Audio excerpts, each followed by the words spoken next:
concernait les questions dites existentielles, prenons un exemple.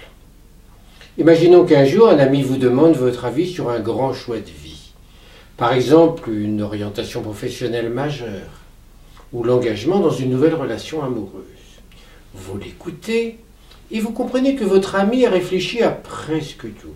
Et vous vous dites, aïe, aïe, aïe, misère de misère, il va me demander à la fin, qu'est-ce que t'en penses? Qu'est-ce que tu ferais toi? Et ça loupe pas. En fait, le problème de votre ami n'est pas de faire le meilleur choix possible, il est de décider. Il éprouve l'angoisse existentielle de la liberté, celle que décrit si bien Jean-Paul Sartre.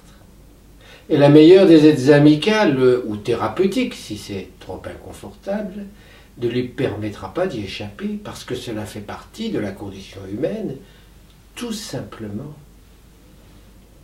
L'angoisse de liberté est souvent subtile, mais d'autres sont bien plus prégnantes, comme celle de la mort ou celle de la solitude. Et en tout cas, une chose est certaine, les angoisses existentielles nous font tellement peur que nous trouvons la plupart du temps des échappatoires.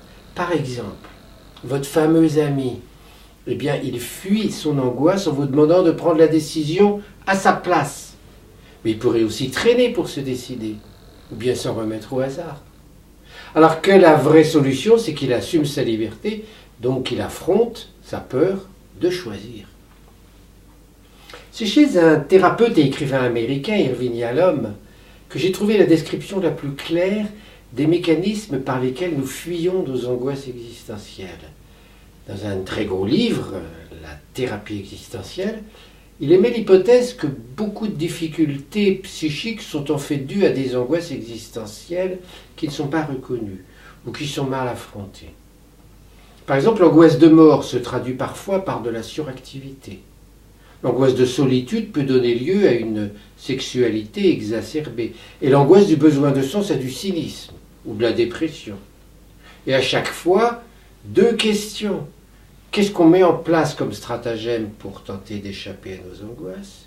Et qu'est-ce qu'on peut faire pour les affronter plus sereinement? Alors je suis parti de l'idée que chacun de nous a une sorte de devoir humain d'acquérir ce que j'appelle une maturité existentielle. J'entends par là ce qui permet de vivre le plus sereinement possible en compagnie des inévitables contraintes dues à la finitude humaine. En fait, il ne s'agit pas de balayer d'un revers de main les angoisses existentielles, ou de les traiter de prise de tête, mais de vivre autant que possible en paix avec elles. Elles ont l'immense mérite non seulement de nous ramener à l'essentiel, mais aussi de développer en nous de la fraternité, puisque nous sommes tous égaux en la matière.